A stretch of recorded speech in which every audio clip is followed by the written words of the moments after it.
Viewers and subscribers, please make sure to subscribe to Saga News TV and give a like and share, because if you don't, you will miss out a lot of news. A third victim has died 2 months after she was shot, allegedly by a licensed firearm holder, at a candlelight vigil on Levy Lane near Nashville in Mandeville. Police confirmed that Melody Baker, 53, a resident of Mayday District in Manchester, succumbed at hospital about 10 p.m. on Wednesday. Two other women, Stacey and Mulgrave of Barnstaple District, Manchester, and 46 years old Anne-Marie Anson of Caledona Road, Manchester, were killed in the February 23 incident.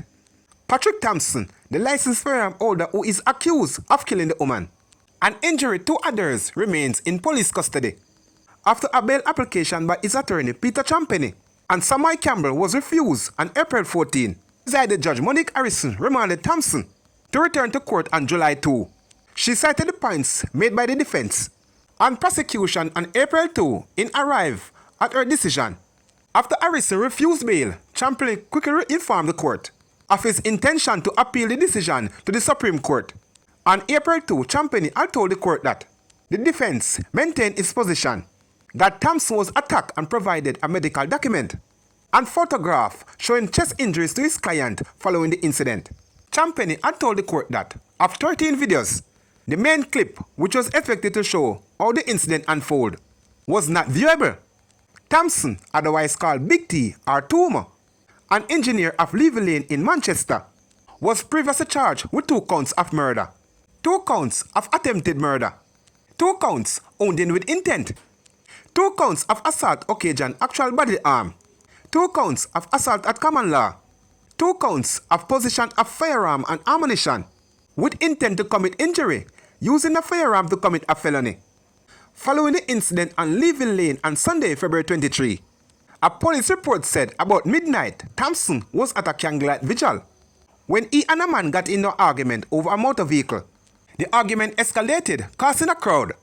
It is alleged that Thompson, who is a licensed firearm holder, opened gunfire at the crowd, hitting multiple persons before leaving the area.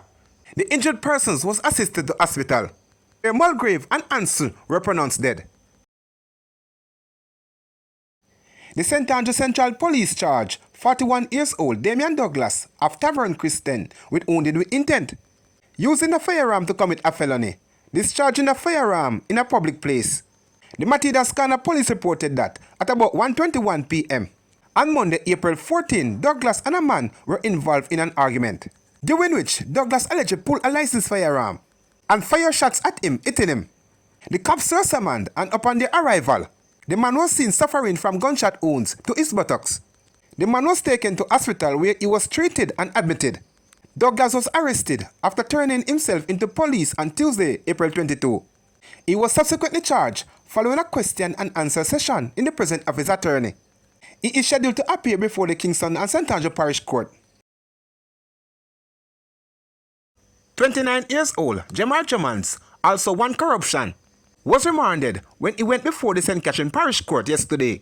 Jommans is charged with the December 28, 2024 murder of bus driver Nicholas Leach of Eltham Park, Spanish Town, St. Catherine. When Jommans appeared before Parish Court, Janita Smichael, the court was told that the case file was not complete. He was then ordered remanded until May 27, when the matter will again be mentioned.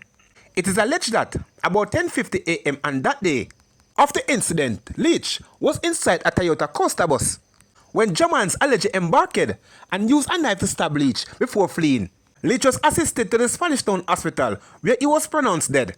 An investigation was launched, which resulted in Jommans arrested and charged with murder and conspiracy to commit murder.